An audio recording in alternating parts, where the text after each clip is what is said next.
আচ্ছা। প্রয়োজনে আবার আগামীকালকে ক্লাস করাবো। আচ্ছা, আপনাদেরকে গত ক্লাসে বলছিলাম ট্রেন লাইন প্যাটার্ন। আচ্ছা, ট্রেন লাইন প্যাটার্ন কি আমাদের জন্য আদৌ important? No, trend line pattern আমাদের জন্য আদৌ ইম্পর্টেন্ট না। ইম্পর্টেন্ট ইম্পর্টেন্ট হচ্ছে আমাদের বোঝাটা, আমাদের মার্কেট বোঝাটা। বুঝলাম। যতক্ষণ মার্কেট আমাদের লো ক্রিয়েট করবে ততক্ষণ মার্কেট আমাদের কি ডাউন ডাউন যাবে। ট্রেন্ড, তাই তো? Down trend. হুম। আচ্ছা, ইনভার্টেড হেড অ্যান্ড শোল্ডার আপনাদেরকে বোঝানো হয়, ঠিক না? আপনাদেরকে না না। প্রপারলি বোঝানো হয়নি। আচ্ছা, আমি একটু ধারণা দেই আপনাদেরকে। আমি বলছি আপনাদেরকে এই কথাটা, top and bottom, top and bottom. Bottom. যখন মার্কেট ডাউন চলে আসলো, আসার পরে এখানে আমাদের বায়ার্স এন্ট্রি হলো, তাহলে মার্কেটে কারা স্ট্রং? Buyer strong. বায়ার। এখন ম্যাক্সিমাম পসিবিলিটি উপরের লেভেলটাকে কি করবে? ভাঙবে। ব্রেক করবে। পসিবিলিটি উপরের লেভেলটাকে ভাঙবে। যদি উপরের লেভেলটাকে ভাঙতে মার্কেট না পারে, তাহলে 70% পসিবিলিটি মার্কেট নিচের লেভেলটাকে ভেঙে ফেলবে, তাই না? সেই ক্ষেত্রে এখানে যদি বিয়ারিশ প্যাটার্ন হয়, তাহলে আমরা এখানে নিচের লেভেল পর্যন্ত গ্যাপ থাকলে ট্রেড নিব। এই ক্ষেত্রে আমরা ডাবল টপ হওয়ার জন্য ট্রেড নিব, ঠিক না? কথা বলেন। তাহলে আমাদের পূর্ব বিষয়গুলোর সাথে মিলে যায় যে একটা লেভেলকে মার্কেট 2-3 বার হিট করলো, ভাঙতে পারলো না, তাহলে সেই লেভেলটাই স্ট্রং, প্রাইস সেখানে দুর্বল। তাহলে এখানে ইমিডিয়েট মার্কেট লেভেলে গেল, তাহলে লেভেলটাকে ভাঙতে পারলো না, তার মানে এখানে লেভেলটা স্ট্রং, প্রাইস এখানে দুর্বল। কখন বুঝলাম? যখন আমাদের এই রেড ক্যান্ডেলটা হয়ে গেল, ঠিক না? হয়ে গেল। আচ্ছা, এটা হচ্ছে আমাদের ডাবল টপের ক্ষেত্রে। কিসের ক্ষেত্রে? ডাবল টপের ক্ষেত্রে। আচ্ছা, এখন আমাদের যেহেতু ইমিডিয়েট মার্কেট লেভেলে গেছে, তাহলে এই লেভেলটাকে ভাঙার সম্ভাবনাটাই আমাদের জন্য বেশি। তাহলে লেভেলটাকে ভাঙলো, মার্কেট ক্রিয়েট করলো নতুন করে একটা টপ। হাই এন্ড টপ একই কথা, হাই এন্ড টপ একই কথা, তাই না? একই কথা, হাই এন্ড টপ একই কথা। তাহলে এই হাইটাকে ভেঙে নতুন করে আমাদের একটা হাই ক্রিয়েট করলো, তাই তো? যেটাকে আমরা বলতেছি হায়ার হাই, মানে হাইয়েরও হাই, তাই না? আমরা হায়ার হাই বলছি। অ্যাকচুয়ালি এটা এখন হাই পয়েন্ট, ঠিক না? যুক্তি অনুযায়ী এটা ছিল আমাদের প্রিভিয়াস হাই, এটা এখন আমাদের প্রেজেন্ট হাই, অর্থাৎ হাইয়েরও হাই, হায়ার হাই। আচ্ছা, এখন হায়ার হাই মার্কেট ক্রিয়েট করবে, এটা হচ্ছে ম্যাক্সিমাম পসিবিলিটি। পরবর্তীতে মার্কেটে এটা আমাদের ছিল রেসিস্ট্যান্টকে মার্কেট আমাদের মানতে হবে, অথবা রেসিস্ট্যান্টের উপর থেকে মার্কেট রিভার্স করবে, তবে মার্কেটের সম্ভাবনা আমাদের হচ্ছে কি হবে মার্কেট আপ চলে যাবে, ঠিক না? এটা আমরা জানি।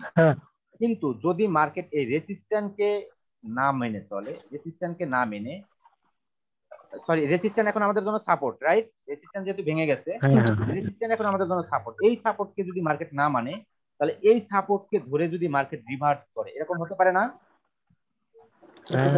হতে পারে। এই সাপোর্টকে যদি মার্কেট অ্যাকসেপ্ট করে, তাহলে ম্যাক্সিমাম পসিবিলিটি মার্কেট আর হাই ক্রিয়েট করবে না। কি করবে না? আর নতুন করে হাই ক্রিয়েট করবে না। এটা হচ্ছে বেশিরভাগ সম্ভাবনা। বাকি কথা বলবে আমাদের এখানে যে বায়ার্স গুলো এন্ট্রি হবে, এই বায়ার্সরা, হ্যাঁ, এরা কতটা শক্তিশালী। এখন দেখলেন যে প্রিভিয়াস এই সেলার এন্ট্রি পয়েন্ট ধরে মার্কেট ডাউন চলে আসলো বা রিজেকশন নিচ্ছে, তাহলে market maximum possibility market down চলে যাবে। এখন যদি আপনি এখানে আসেন, যেখানে আমাদের বিয়ারিশ ক্যান্ডেল এন্ট্রি হয়ে গেছে, তাহলে আপনি যদি প্রিভিয়াসলি এইটুকু মার্কেট নাও দেখেন, এইটুকু মার্কেট যদি আপনাকে নাও দেখতে দেওয়া হয়, তাহলে মার্কেট ক্লিয়ার কোন trend? Down trend. Down trend. Market structure আমাদেরকে সে কথাই বলে, ঠিক না? বায়ার্সরা সেলার এরিয়া পর্যন্ত যেতে পারেনি, ক্লিয়ার ইনফরমেশন, এটা আমাদের ইম্পালস ওয়েভ, রাইট? বায়ার্স ছিল আমাদের কি? Corrective wave. তাহলে ম্যাক্সিমাম পসিবিলিটি মার্কেট নিচের লেভেলকে ভাঙবে বা নিচের লেভেল পর্যন্ত মার্কেট যাবে। সেই ক্ষেত্রে আমরা এখানে ডাউনের জন্য ট্রেড নিতে পারি বা নিয়ে থাকি, তাই না? এটাই তো। আচ্ছা, যদি এটা আমরা উঠায় দেই, এটুকু মুছে না দেই, তাহলে আমরা প্রিভিয়াস এই লেভেলটাকে যখন ধরবো, তখন এই লেভেলে যেহেতু রাইট ক্লোজ, তাহলে ম্যাক্সিমাম পসিবিলিটি সেলার এন্ট্রি হবে, বায়ার্স এই পর্যন্ত যাবে না। যদি বায়ার্স এই লেভেলটাকে ভেঙে না ফেলে, এই লেভেলটাকে যদি ভেঙে না ফেলে, তাহলে এই লেভেলটাকে তো মার্কেট ভাঙতে পারে না, এই লেভেলের ভিতরে রাইট ক্লোজ, তাহলে ম্যাক্সিমাম পসিবিলিটি মার্কেট ডাউন চলে আসবে। এবং এটা হবে আমাদের জন্য নেক লাইন। কি হবে? নেক লাইন। আর এটাকে যদি Neck মার্কেট line. ব্রেকআউট করতে পারে তাহলে এখানে হবে হেড অ্যান্ড শোল্ডার। কি হবে? Head and shoulder. এখানে যখন মার্কেট কারেক্টিভ ওয়েভ আমাদের দিয়ে দিবে, কারেক্টিভ ওয়েভ, তারপরে যদি আমাদের এখানে বিয়ারিশ কোনো প্যাটার্ন আসে, সেক্ষেত্রে আমরা এখান থেকে সরাসরি 5 মিনিটের জন্য ডাউন ট্রেড নিতে পারি। মার্কেট স্ট্রাকচারও বলে আমাদের first bearish pattern 5 minute down ছিল, second bearish pattern 5 minute down ছিল, থার্ড বিয়ারিশ প্যাটার্ন মার্কেটকে অন্তত 5 মিনিট ডাউন রাখবে। ক্লিয়ার? আচ্ছা, যদি আমরা 1 মিনিটের ট্রেড নেই এই গ্যাপ পর্যন্ত, আমরা সেটাও পারি, রাইট? হ্যাঁ পারি। তাহলে নেক লাইনকে যখন মার্কেট ব্রেকআউট করলো তখন maximum possibility market down trend continue করবে। নেক লাইনের গুষ্টি মারি আমি যদি এইটুকু বাদ দিয়ে দেই তাহলে আমাদের মার্কেট কি বলে? ডাউন কন্টিনিউ করবে? হ্যাঁ করবে। একই বিষয়, তাই না? আমরা শুধু আলাদা আলাদা করে বুঝতেছি, ঠিক না? কথা বলেন। একই বিষয়, শুধু আমরা আলাদা আলাদা করে বুঝতেছি। আমরা যদি প্রিভিয়াস এটুকু ঢেকেও দেই, আমাদের যদি হেড অ্যান্ড শোল্ডার আমরা ফলো নাও করি, তাও কিন্তু মার্কেট ডাউন ট্রেন্ড, তাই না? Down trend. হ্যাঁ। ক্লিয়ার সবাই? তাহলে হেড অ্যান্ড শোল্ডার আমাদের এই বিষয়গুলো কি বোঝার অ্যাকচুয়ালি খুব বেশি ইম্পর্টেন্ট না। আমি এটা আগেই বলছি, ট্রেন্ড লাইন প্যাটার্ন আমাদের অ্যাকচুয়ালি বোঝা খুব বেশি ইম্পর্টেন্ট না, যদি আমরা কি বুঝি? মার্কেট স্ট্রাকচার বুঝি। আমরা যদি ট্রেন্ড লাইন বুঝি। বিষয়টা কেমন? এখান থেকে আমাদের এখানে ট্রেন্ড লাইন ড্র করলাম, বায়ার্সরা ব্রেকআউট করে দিল, পরবর্তীতে সেলার্স যদি দেখি যে এখান থেকে আমাদের সেলার্স এখান থেকে রিজেকশন নিল এবং পরবর্তীতে বায়ার্স স্ট্রংলি এন্ট্রি। বায়ার্স কি করলো? স্ট্রংলি এখান থেকে এন্ট্রি নিল। তাহলে মার্কেট ক্লিয়ার ইনফরমেশন দিয়ে গেল যে মার্কেট স্ট্রাকচার বলতেছে এখান থেকে মার্কেট আমাদের আপে মুভ করবে, রাইট? এখান থেকে হ্যাঁ, মার্কেট স্ট্রাকচার সে কথাই বলতেছে না? ট্রেন্ড লাইন আমাদের সে কথা বলতেছে। তাহলে কি আমাদের এখানে ট্রেন্ড লাইন প্যাটার্ন খুব বেশি important? Inverted head and shoulder, double top, double bottom, triple top, triple bottom important না। আমাদের ইম্পর্টেন্ট হচ্ছে মার্কেট কোন লেভেল থেকে কোন লেভেলে গেল এবং পরবর্তীতে মার্কেট আমাদেরকে কি বলবে, তাই না? এটা আমাদের জন্য ইম্পর্টেন্ট, রাইট? আচ্ছা, এখন আপনি আসেন মার্কেটে, এখান থেকে আমাদের বায়ার্স এন্ট্রি, এখান থেকে আমাদের কি entry? Buyers entry. Buyers entry হওয়ার পর এখান থেকে আমাদের সেলার্স এন্ট্রি। আচ্ছা, প্রিভিয়াসলি মাস্ট বি কি ছিল? সেলার্স ছিল। কি ছিল? সেলার্স ছিল। তাহলে এখানে মার্কেট কোন ট্রেন্ড? Up trend. আচ্ছা, এখান থেকে যদি বুলিশ এন্ট্রি হয় মার্কেট কোন ট্রেন্ড? Up trend. আচ্ছা, তাহলে উপরের লেভেলটাকে ভাঙার সম্ভাবনা বেশি, কিন্তু যেহেতু ট্রেন্ডের কত পার্সেন্ট ব্রেকআউট করে ফেলছে? 50% ব্রেকআউট করে ফেলছে ইম্পালস ওয়েভের, রাইট? আচ্ছা, এখন আমাদের অনেক সময় মার্কেট এই লেভেলে টাচ করে, এই লেভেলে টাচ করে না। যদি এই লেভেলে টাচ করতে না পেরে আমাদের মার্কেটে সেলার্স এন্ট্রি হয়ে যায়। আচ্ছা, কথাটা ভালো করে বুঝবেন, মোস্ট অফ দা ইম্পর্টেন্ট বিষয় ট্রেডিং এর, এখান থেকে বায়ার্স এন্ট্রি, পরবর্তীতে এখান থেকে সেলার্স এন্ট্রি। সেলার্সরা কি করতে পারে নাই? বায়ার্স এরিয়াতে আসতে পারছে না? পারে নাই। তাহলে মার্কেটে কারা স্ট্রং? বায়ার্স। আচ্ছা, বায়ার স্ট্রং হওয়ার পর বায়ার্স আমাদের এই লেভেলকে ভাঙতে পেরে, না ভাঙতে পেরে নতুন করে আমাদের আর হাই ক্রিয়েট করতে পারলো না, তাই না? ভাঙতে না পারার কারণেই তো, না? ভাঙতে না পারার কারণে নতুন করে হাই ক্রিয়েট করতে পারলো না। তাহলে আমাদের মার্কেটে এখন কারা স্ট্রং? স্ট্রং। তাহলে সেলার্স যদি এখন মার্কেটে স্ট্রং হয় তাহলে মার্কেট তো নতুন করে হাই ক্রিয়েট করতে পারে নাই, মানে টপ ক্রিয়েট করতে পারে নাই, টপ পয়েন্ট ক্রিয়েট করতে পারে নাই। এটা ছিল আমাদের top point, right? High point. আচ্ছা, এই হাইটাকে যেহেতু মার্কেট আর ব্রেকআউট করতে পারে নাই, তাহলে এখানে মার্কেট ক্রিয়েট করলো ফলস স্টপ। এটাকে কি বলা হচ্ছে? False stop. কি বলা হচ্ছে? False stop. আর এই ফলস স্টপের পরেই মার্কেট মূলত ডাউন ট্রেন্ড ক্রিয়েট করে। তাহলে মার্কেট স্ট্রাকচারও আমাদেরকে বলে কি? Down trend. Market down create করবে, তাই তো? কথা বলেন। মার্কেট স্ট্রাকচার কি আমাদেরকে বলে না যে মার্কেট ডাউন ট্রেন্ড ক্রিয়েট করবে? বলো। যদি এই ফলস স্টপ দিয়ে কেউ 5 মিনিটের ট্রেড করে, কত মিনিটের ট্রেড? 5 মিনিটের ট্রেড করে উইদাউট কনসলিডেশন এরিয়াতে, কি বলছি? উইদাউট কনসলিডেশন এরিয়া ফলো করে যদি এই ফলস স্টপে কেউ ট্রেড করে এখান থেকে 5 মিনিটের ট্রেড, তার উইনিং রেশিও হবে মিনিমাম 80%। কত পার্সেন্ট? 80%. এটা কি মিনিমাম না ম্যাক্সিমাম? মিনিমাম। এটা মিনিমাম 80%। তার মানে কখনো কখনো এটা 100% হবে, কখনো কখনো 90% হবে। এভারেজ উইনিং রেশিও থাকবে আমাদের কত percent? 80. Minimum 80%, average winning ratio থাকবে আমাদের 85%। এভারেজ উইনিং রেশিও কত থাকবে? 85%. 85%। কিন্তু দাদা এখানে ওই শেষ করতে দেন, কথা শেষ হয় নাই, ইনফরমেশন শেষ আচ্ছা। না, কথা শেষ করতে দেন।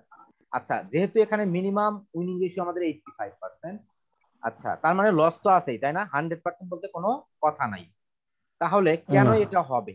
কেন এটা হবে? যখন মার্কেটে এখান থেকে বায়ার্স এন্ট্রি, এখান থেকে সেলার্স এন্ট্রি, সেলার্সরা বায়ার্স এরিয়া পর্যন্ত যেতে পারলো না, তাহলে এই লেভেলটাকে ভাঙার সম্ভাবনা আমাদের 50%। কত পার্সেন্ট? 50%। যদি এখানে বুলিশ প্যাটার্ন হয়, এটার উইনিং রেশিও হবে আমাদের মিনিমাম 70%। কত পার্সেন্ট? মিনিমাম 70%। আচ্ছা, তাহলে যদি আমাদের এখান থেকে, আমি বলছি এখান থেকে যদি আমাদের বায়ার্স এন্ট্রি হয়েছে, এখান থেকে আমাদের সেলার্স এন্ট্রি হয়েছে, সেলার্স বায়ার্স এরিয়া পর্যন্ত আসতে পারে নাই, তাহলে বায়ার্সরা এখন টার্গেট নিবে কোন লেভেলটাকে? এই লেভেলটাকে। কোন লেভেলটাকে টার্গেট নিবে? সেলার্স লেভেলটাকে। আচ্ছা, সেলার্স লেভেলটাকে বায়ার্স যদি টার্গেট নেয়, তাহলে এটা লেভেল 1 ছিল। এটা কি ছিল? লেভেল 1। এটা কি ছিল? লেভেল 2। আর এটা কি ছিল আমাদের? লেভেল 3। তাহলে লেভেল 3 এখন টার্গেট করবে কোনটাকে? লেভেল 2 কে। 2 কে ভাঙার সম্ভাবনা কত পার্সেন্ট? 50%। কত পার্সেন্ট? 50%। আচ্ছা, এখন লেভেল 3 লেভেল 2 পর্যন্ত যেতে পারে নাই, তাহলে লেভেল ক্রিয়েট করলো কত? তোমার লেভেল 4। আচ্ছা, লেভেল 4 ক্রিয়েট করলো, এটা আমরা বুঝলাম কখন? যখন আমাদের বিয়ারিশ ক্যান্ডেল এন্ট্রি হলো, রাইট? তাহলে এই লেভেল 3 কে টার্গেট করে নিবে, লেভেল 3 কে মার্কেট টার্গেট করে নিবে। তাহলে লেভেল 3 কে ভাঙবে পসিবিলিটি কত পার্সেন্ট? 70%। 70%। কত পার্সেন্ট? 70%। লেভেল 3 কে ভাঙবে পসিবিলিটি 70%। যদি এখানে বিয়ারিশ প্যাটার্ন হয়, যেগুলো স্ট্রং বিয়ারিশ প্যাটার্ন, যেমন dark cloud cover, bearish engulfing, ঠিক আছে, বিয়ারিশ আউটসাইড বার, এগুলো হচ্ছে আমাদের স্ট্রং প্যাটার্ন। তাহলে এগুলো যদি স্ট্রং কোনো প্যাটার্ন হয়, তাহলে নিচের লেভেলটাকে ভাঙবে পসিবিলিটি আমাদের 80% আপ, মিনিমাম 80%। আচ্ছা, তাহলে ধরেন এখানে একটা উইক ক্যান্ডেল হলেও আমাদের নিচের লেভেলটাকে ভাঙবে সম্ভাবনা কত পার্সেন্ট? 70%। আচ্ছা, যদি এখানে আমাদের নিচের লেভেলটাকে ভাঙতে পারলো না, হতে পারে এরকম ক্যান্ডেল, যেহেতু প্রিভিয়াসলি এটা buyers area, right, demand zone, আমাদের এঙ্গালফিং এর লজিক অনুযায়ী, বুলিশ এঙ্গালফিং এর প্রিভিয়াস, এটা কি প্রিভিয়াস বুলিশ এঙ্গালফিং না? এটা যদি প্রিভিয়াস এঙ্গালফিং হয়, তাহলে এই হোল এরিয়াটা তো আমাদের জন্য demand zone, right? Demand zone. এখান থেকে যদি আমাদের মার্কেট আপ চলে যায়, উপরের লেভেলটাকে ভাঙবে পসিবিলিটি মিনিমাম 90%। তাহলে আমরা যদি দেখি, এখান থেকে যদি 5 মিনিটের ট্রেড নেই, যদি দেখি আমাদের এখানে একটা গ্রিন ক্যান্ডেল হয়ে গেল, তাহলে আমরা এখান থেকে আবার 5 মিনিটের একটা এন্ট্রি নিতে পারবো, অথবা 1 মিনিটের একটা এন্ট্রি নিতে পারবো। ক্লিয়ার? তাহলে আমাদের এখানে যে ট্রেডটা লস হবে 5 মিনিটের, সেটা অলরেডি আমাদের এই ট্রেডে কি রিকভার। এরকম কিছু কিছু ট্রেড আছে যে ট্রেড গুলো আমি করি, যেমন একটা ট্রেড আমাকে এখানে লস দিলেও কনফার্ম পরের ট্রেড আমি রিকভার করে নিব, সেটা হচ্ছে এই পজিশন। বুঝাইতে পারছি আমি বিষয়টা? তাহলে মার্কেট যদি আমাদের 85% প্রফিট দেয়, তাহলে এখানে আমি আগে যে ট্রেডটা করব তার 85% রিকভার হবে যদি আমি সেম অ্যামাউন্টেও ট্রেড করি, রাইট? আমার কথাটা বুঝতেছেন আপনারা আমি কি বলতেছি? তাহলে পরের ট্রেডে কিন্তু আমার লসের 85% রিকভার হয়ে গেল, সেটা কিন্তু বেশি না, লসটার আমি বেশি রইলাম না, ঠিক না? তাহলে আমি বুঝাইতে পারছি আমি কোন কোন পজিশন গুলোতে ট্রেড করি এবং কেন করি। কারণ আমাকে যদি এই ট্রেডটা ডাউনের জন্য নিব, যদি আমাকে লসও দেয়, পরের ট্রেড আমি উইন করব পসিবিলিটি আমার মিনিমাম 90%, রাইট? তাহলে আমি সেই Right. পজিশনগুলোতে ট্রেড নেব যে পজিশনগুলোতে আমাকে লস দিলেও পরের ট্রেডে আমি সাথে সাথে কি করে নিতে পারবো, রিকভার করে নিতে পারবো।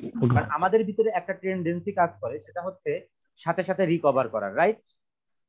লস নিলে হুম, তাহলে আমরা সেই পজিশনগুলোতে ট্রেড নিব যাতে আমাদের বিপরীতে ট্রেড চলে গেলেও সাথে সাথে পরের এন্ট্রিটা আমরা নিতে পারি। ক্লিয়ার? হুম, বুঝাইতে পারলাম সবাই বিষয়টা? হ্যাঁ, তাহলে এটাকে আমরা কি বলতেছি, ফলস স্টপ। কি বলতেছি? ফলস অবশ্য। ফলস স্টপ কেন বলতেছি?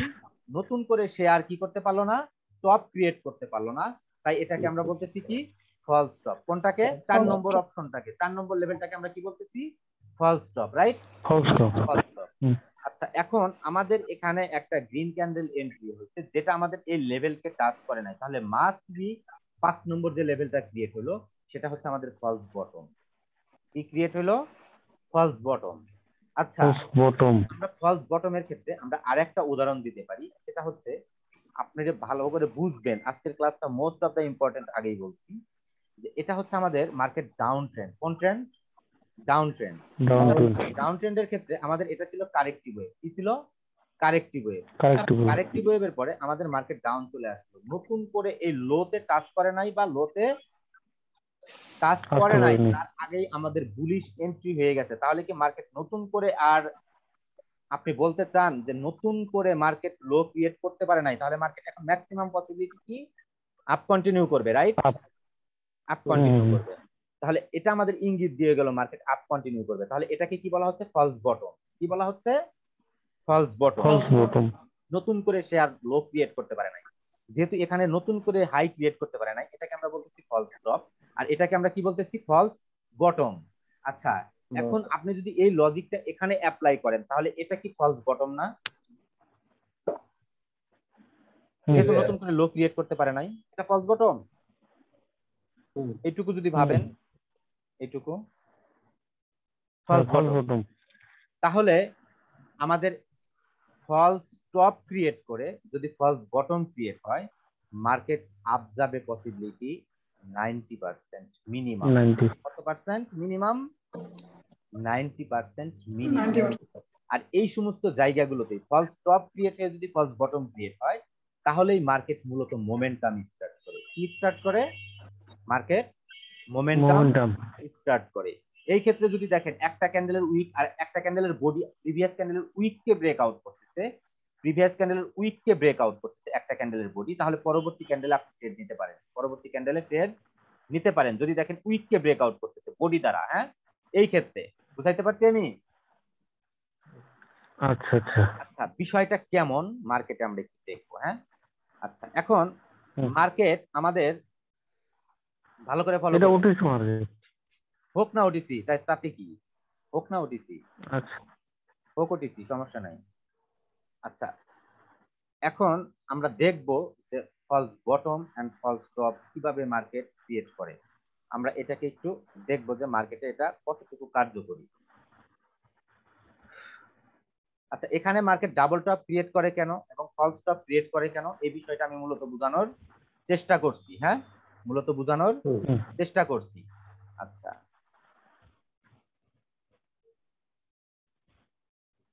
আচ্ছা, এখান থেকে মার্কেট ক্লিয়ার বলতেছে যে এখান থেকে মার্কেট আমাদের ডাউন, রাইট? তাহলে এটা আমাদের এখন ফলস বটম, তাই না? তাহলে এই ক্যান্ডেলের পর যদি আমরা 5 মিনিটের ট্রেড নিতাম, আমরা কি উইন করতাম না লস করতাম? উইন করতাম। আচ্ছা, আমি আপনাদের সুন্দর একটা পিকচার দিয়ে দিব। এই পিকচার আমি আমার ফেসবুক গ্রুপে পোস্ট করছি, বাট ফ্রি জিনিসের মূল্যায়ন মানুষ করে না। ফ্রি জিনিসের মূল্যায়ন মানুষ করে না। আচ্ছা, আমি যদি মার্কেট এখানে এইটুকু ঢেকে দেই, তাহলে মার্কেট ক্লিয়ার ইনফরমেশন দিচ্ছে মার্কেট এখানে আপ ট্রেন্ড, তাই তো? Up trend. আচ্ছা, এটুকু যদি আমি ঢেকে দেই, এইটুকু যদি আমি ঢেকে দেই, মার্কেট ক্লিয়ার ডাউন ট্রেন্ড। আচ্ছা, এখন এখান থেকে মার্কেট আপ ট্রেন্ড হওয়ার পর এখান থেকে মার্কেট ডাউন আসলো, এখান থেকে একটা আমাদের বুলিশ ক্যান্ডেল, কি ক্যান্ডেল? Bullish candle, bullish. তাহলে ম্যাক্সিমাম পসিবিলিটি ছিল আমাদের এই লেভেলটাকে ভাঙার, তাই না? কথা বলেন। হ্যাঁ হ্যাঁ এই লেভেলটাকে ভেঙে নতুন করে হ্যাঁ, একটা টপ বা হাই ক্রিয়েট করবে, রাইট? রাইট। জি এই লেভেলকে টাচও করতে পারে নাই গ্রিন, পারছে কি? না। তাহলে মাস্ট বি এটা ফলস স্টপ। কখন? এটা যখন আমাদের একটা রেড ক্যান্ডেল এন্ট্রি হয়ে গেল, রাইট? জি রাইট। তাহলে ফলস স্টপের পর আমরা ধরেই নিতে পারি মার্কেট ডাউন কন্টিনিউ করবে। হুম। হুম, হুম, পারি কিনা? পারি। তাহলে মার্কেট স্ট্রাকচারের সাথে আমাদের এই রুলস গুলো কি মিলে যায় না মিলে না? মিজান, মিলে, কিন্তু এটা কি মেজর ট্রেন্ডের তাহলে তো এগেনস্ট হয়ে যাচ্ছে অনেকটা, মাইনর হয়ে যাবে। ট্রেন্ডের পক্ষে সবসময় খুঁজবেন। কি খুঁজবেন? মেজর এবং মাইনর আচ্ছা ট্রেন্ড আচ্ছা সাথে নিয়ে খুঁজবেন। আচ্ছা, এখানে ওকে মেজর ট্রেন্ড বুঝলাম। আমাদের কোন ট্রেন্ড? আচ্ছা ডাউন আচ্ছা ট্রেন্ড। আচ্ছা। মেজর ট্রেন্ড কোন ট্রেন্ড? ডাউন হ্যাঁ, এখানে trend. Down trend, down down trend. Trend. আচ্ছা, তাহলে আচ্ছা এখানে আমাদের মার্কেট চেষ্টা করছে, এখান থেকে আমাদের মার্কেট চেষ্টা করছে আপ কন্টিনিউ করতে, রাইট? আচ্ছা, হ্যাঁ। আমরা জি যদি প্রিভিয়াস এটুকু ঢেকে দেই, আপনি মার্কেটকে কিভাবে চিন্তা করবেন এটা বোঝানোর জন্য। এটুকু যদি আমি মার্কেট ঢেকে দেই, আমি সবসময় বলি আমি মার্কেটে ঢুকলেই আপনাদের কয়েকটা ক্লাসে বলছি, প্রমাণ দিছি যে মার্কেট কোন দিকে যাবে সেটা আমি বলে দেই, ঠিক না? হ্যাঁ হ্যাঁ প্রেজেন্ট দেখেই বলেন। সেটা প্রেজেন্ট দেখেই বলি। কেন কিভাবে বলতে পারি সেটা? এটা এই সিস্টেম থেকে বলতে পারি, এই বুঝাইতে পারছি আমি? এক্সপেরিয়েন্স। এই সিস্টেম থেকে আমি বলতে পারি। এখান থেকে বায়ার স্ট্রং, বায়ার্স এর পরে সেলার, সেলার্স এর পরে আমাদের বায়ার্স স্ট্রং, সেলার্সরা কি করতে পারে নাই? বায়ার্স এরিয়াতে আসতে পারে নাই। দেখুন। বায়ার্সরা কি সেলার্স হুম। এরিয়াতে যেতে পারছে? পারে নাই। না। এটা ক্রিয়েট করলো আমাদের ফলস স্টপ, নতুন করে হাই ক্রিয়েট করতে পারে নাই, অথচ বায়ার স্ট্রং, রাইট? তাহলে হুম। নতুন করে যেহেতু হাই ক্রিয়েট করতে পারে না, আমরা ধারণা করেই নিতে পারি মার্কেট ডাউন ট্রেন্ড হবে, ঠিক না? হ্যাঁ হ্যাঁ তাহলে আমি এইভাবে বলি মার্কেট কোন দিকে মুভ করবে। আমার এক্সপিরিয়েন্সটা অনেকটা আজকে শেয়ার করলাম আপনাদের সাথে। নতুন করে যখন মার্কেট লো ক্রিয়েট করতে পারবে না, তখন আমাদের মার্কেট ধারণাই করতে পারি আমরা মার্কেট আমাদের আপ চলে যাবে, ঠিক না? পারি? ঠিক। কথা বলেন। অবশ্যই তাহলে আমাদের এই কথাটা মনে থাকলেই হবে। এই কথাটা মনে থাকলেই আপনি পারবেন যে আসলে মার্কেট কোন দিকে মুভ করবে। সেটা নাজমুল ভাই যে বলে, তাহলে কোন এক্সপিরিয়েন্স থেকে বলে, কিভাবে বলে? এখানে আমাদের ক্লিয়ার ইনফরমেশন, মার্কেট আমাদের আপ চলে যাচ্ছে যখন নতুন করে লো ক্রিয়েট করতে পারলো না, তাহলে এখানে আমাদের ডাবল বটম ক্রিয়েট হচ্ছে, রাইট? হুম হুম। জি এখান থেকে আমাদের মার্কেট আপ চলে গেল, এখান থেকে মার্কেট ডাউন চলে আসছে, এখান থেকে আপ চলে গেল, তাহলে এটা আমাদের ছিল কি? রেসিস্ট্যান্ট, এখন সাপোর্ট। তাহলে রেসিস্ট্যান্ট এখন সাপোর্ট, বাট সাপোর্টকে ব্রেক করে ফেলছে কারা? সেলার। সেলার। তাহলে মার্কেট ডাউন কন্টিনিউ করবে আমরা ধারণা করতেই পারি। যখন এখানে বিয়ারিশ প্যাটার্ন, তখন আমাদের প্রিভিয়াসলি যদি আমরা ফলো করি, যেখানে এখানে আমাদের সেলার স্ট্রং, পরবর্তীতে কারেক্টিভ ওয়েভ, তারপরে হচ্ছে আমাদের আবার সেলার স্ট্রং, তাহলে আমাদের পরবর্তীতে সেলার আবার ডাউন কন্টিনিউ করবে, রাইট? হুম। তাহলে যখন নতুন করে লো ক্রিয়েট করতে পারবে না, তখন আমরা ভাববো মার্কেট আবার আপ কন্টিনিউ করবে। তাহলে এই সিস্টেম থেকে আমি মূলত বুঝি মার্কেট আপ কন্টিনিউ করবে নাকি ডাউন কন্টিনিউ করবে। বুঝাইতে পারছি আজকের ক্লাসটা? হ্যাঁ হ্যাঁ এটা মজা লাগছে ভাই। এটা হচ্ছে মূলত সিস্টেম, এটা হচ্ছে মূলত সিস্টেম, ঠিক আছে? আমি কেন এতটা কনফিডেন্টলি বলি যে আমি ট্রেড, আমি হয়তো কম বুঝি, কিন্তু আমি ভবিষ্যৎ প্রেডিক্ট করতে পারি মার্কেট কোন দিকে মুভ করবে। সেটা এই এক্সপিরিয়েন্স থেকে বলতে পারি। যখন এখান থেকে মার্কেট ডাউন আসলো, এখান থেকে বায়ার্স এন্ট্রি, সেলার্স স্ট্রং হওয়া সত্ত্বেও সেলার্স নতুন করে লেভেলটাকে ব্রেক আউট করতে পারলো না, বা সেলার্স এরিয়াকে টাচও করতে পারলো না, রাইট? সেলার্সরা বায়ার্স এরিয়াকে টাচও করতে পারলো না। তাহলে এখানে আমাদের ক্রিয়েট হয়ে গেল ফলস বটম। তাহলে ম্যাক্সিমাম পসিবিলিটি মার্কেট আপ চলে যাবে। যদি বুলিশ প্যাটার্ন হয়, তাহলে এই লেভেলটাকে ভাঙবে পসিবিলিটি আমাদের 90% বা 95%, ঠিক আছে? এই এক্সপিরিয়েন্স থেকে আমি বলি মার্কেট কোন দিকে মুভ করবে এবং কোন দিকে মুভ করতে পারে। এখান থেকে মেজর ট্রেন্ড হচ্ছে আমাদের ডাউন ট্রেন্ড, এখান থেকে মার্কেট মাইনর আপ ক্রিয়েট করার চেষ্টা শুধুমাত্র, রাইট? শুধুমাত্র চেষ্টা। আচ্ছা, পরবর্তীতে সেলার্স এন্ট্রি, আবার বুলিশ প্যাটার্ন, তাহলে মার্কেট এই লেভেলটাকে ব্রেক আউট করার কথা, যেহেতু মার্কেটে বায়ার স্ট্রং, ঠিক না?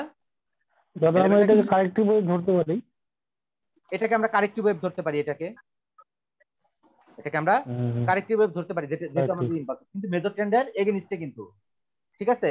কেন মেজর ট্রেন্ড এবং মাইনর ট্রেন্ড নিয়ে সাথে নিয়ে ট্রেড করতে বলি, তার কারণটাও এখানে বুঝতে যাবেন।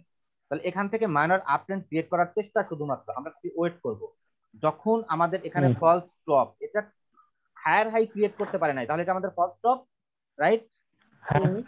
তাহলে এখান থেকে আমরা ধারণাই করতে পারি এই ক্যান্ডেল হওয়ার পরে মার্কেট ডাউন কন্টিনিউ করবে, ঠিক না? ঠিক। তাহলে বুঝাইতে পারছি কিভাবে মার্কেট ভবিষ্যৎ প্রেডিকশন করি, বুঝতে পারছেন? এখানেও আমাদের মার্কেট ব্যাপারটা অনেক সহজ হলো। রাইট। তাহলে এখান থেকেও আমরা ধারণা করতে পারি মার্কেট ডাউন কন্টিনিউ করবে। এটা হচ্ছে ম্যাক্সিমাম পসিবিলিটি। মার্কেট তো এভাবেই চলে, এই রুলস গুলোর বাইরে মার্কেট খুবই কম চলে, এই রুলস গুলোর বাইরে মার্কেট খুবই কম চলে। যেমন এখানে আমরা ধারণা করতেই পারি মার্কেট এখান থেকে মাইনর আপ ট্রেন্ড, এখানে যখন নতুন করে হাই ক্রিয়েট করতে পারে নাই তখন এটা আমাদের জন্য ফলস স্টপ, রাইট? এটা ধারণাই করতে পারি মার্কেট ডাউন কন্টিনিউ করবে পরবর্তী 5-10 মিনিট, ঠিক না? ঠিক। বুঝাইতে পারছি আমি মূলত বিষয়টা কিভাবে মার্কেট প্রেডিকশন করি? ঠিক। এইভাবে হচ্ছে মূলত মার্কেট প্রেডিকশন করি। আর আমি কেন আপনাদেরকে প্রিভিয়াস ক্লাসে বলছি যে আমার ভিডিওগুলো কখনো কারোর সাথে শেয়ার করবেন না, কারণ এত ডিটেইলস ট্রেডিং সিস্টেম আপনাকে কেউ বলবে না, ঠিক। কেউ বলবে না আপনাকে এগুলো। আমি বলি, আমি কেন গ্যারান্টি দিয়ে বলি যে আমি এই বিষয়গুলো বোঝানোর আগে আমার ক্লাস যে রেকর্ড হচ্ছে এখানে ডেট আছে না? ডেট আছে। তাহলে আমার ক্লাস রেকর্ড হওয়ার আগে যদি কেউ এই সিস্টেম গুলো বুঝিয়ে থাকে তাহলে আমি ট্রেডিং ছেড়ে দিব। আচ্ছা ভাইয়া, তার ভিডিওতে যদি আমার ডেটের আগে যদি ডেট থাকে। আচ্ছা ভাইয়া, এটা কি ফলস স্টপ? কোনটা এটা? No, impossible, impossible. এটা ফলস। ওটা ফলস স্টপ শুধু হয়নি তো। হচ্ছে কি এখান থেকে মার্কেট আপ যাবে, এখান থেকে ডাউন আসবে, এখান থেকে আপ গিয়ে নতুন করে আর এই লেভেলটাকে টাচ করবে না, এখান থেকেই টাচ করতে পারে না। এটাকে বলা হবে ফলস স্টপ। ক্লিয়ার? আচ্ছা, ফলস বটম কোনটাকে বলা হবে? এখান থেকে মার্কেট ডাউন আসবে, এখান থেকে আপ যাবে, এখান থেকে ডাউন আসবে বাট এই লেভেলকে টাচ করবে না, তার আগেই আমাদের মার্কেট রিভার্স করে দিবে, এটাকে বলা হবে ফলস বটম। তাহলে মার্কেট স্ট্রাকচারও আমাদেরকে বলে মার্কেট আপ চলে যাবে, ঠিক না? কথা বলেন। জি ভাইয়া। তাহলে এটাকে বলা হচ্ছে ফলস বটম, এটাকে বলা হচ্ছে ফলস টপ। ক্লিয়ার? এবং ফলস টপ ফলস বটমের উইনিং রেশিও কত পার্সেন্ট বলছি? 80, মিনিমাম 80। মিনিমাম 80% যদি উইদাউট কনসলিডেশন এরিয়াতে কেউ ট্রেড করে, ঠিক আছে? এটা আমাদের জন্য ফলস টপ, রাইট? এখান থেকে বায়ার্স এন্ট্রি, এখান থেকে সেলার্স এন্ট্রি, এখান থেকে বায়ার্স এন্ট্রি, বাট সেলার্স এরিয়াকে টাচ না করেই মার্কেট রিভার্স। তাহলে এই ক্যান্ডেলের পরে যদি আপনি 5 মিনিটের ট্রেড নিতেন, আপনার ট্রেড ক্লোজ হতো এই ক্যান্ডেলে, রাইট? এটা ফলস স্টপ। কনসলিডেশন এরিয়া, এটা ফলস স্টপ না, এটা ফলস স্টপ না, কারণ সেলার্স এরিয়াতে টাচ করছে, এখানে সেলার্স এরিয়াতে টাচ করে নাই বায়ার্সরা। ফলো করেন, ঠিক না? তাহলে ওটা আমরা ধরতে পারি, ওই ডবল টপ ধরতে পারি। ডাবল টপ টাইপ নেকলাইন কি করে দিল? ব্রেকআউট করে দিল। এখানে তো মার্কেট স্ট্রাকচারও বলে মার্কেট ডাউন চলে যাবে, ঠিক না? এখানে নতুন করে হাই ক্রিয়েট করতে পারে নাই, মার্কেট স্ট্রাকচারও বলে আমাদের ডাউন চলে যাবে। তাহলে এখান থেকে আমরা আবার এখান থেকে যখন মার্কেট ডাউন আসলো, এখান থেকে আপ গেল, এখান থেকে ডাউন আসলো, বাট এই লেভেলকে কি করতে পারলো না? ব্রেকআউট করতে পারলো না। এখান থেকে মার্কেট আপ কন্টিনিউ করবে, এটা তো আমাদের ডাবল বটম হওয়ার সম্ভাবনা অনেক, সরি হ্যাঁ, ডাবল বটম হওয়ার সম্ভাবনা অনেক বেশি। যখন আমাদের কারেক্টিভ ওয়েভ হবে, তখন আমাদের কি হবে? কারেক্টিভ ওয়েভ হবে, এই লেভেলে টাচ করে আমাদের কি হবে? কারেকশন হবে, মার্কেট এই লেভেলে টাচ করে আমাদের রিট্রেসমেন্ট হবে, তারপরে বুলিশ প্যাটার্ন হবে, আমরা এখান থেকে 5 মিনিটের ট্রেড নিব, তাহলে পরবর্তী 5 মিনিটে আমাদের জন্য ট্রেড উইন, রাইট? তাহলে কারণ নেকলাইনকে ব্রেকআউট করতে আমাদের এই ক্যান্ডেলটা, ঠিক না? তাহলে এইভাবে মূলত এই সিস্টেম গুলো মূলত বুঝে আমি বুঝি মার্কেট পরবর্তী 5 মিনিট বা 10 মিনিট কোন দিকে মুভ করবে। বুঝাইতে পারলাম?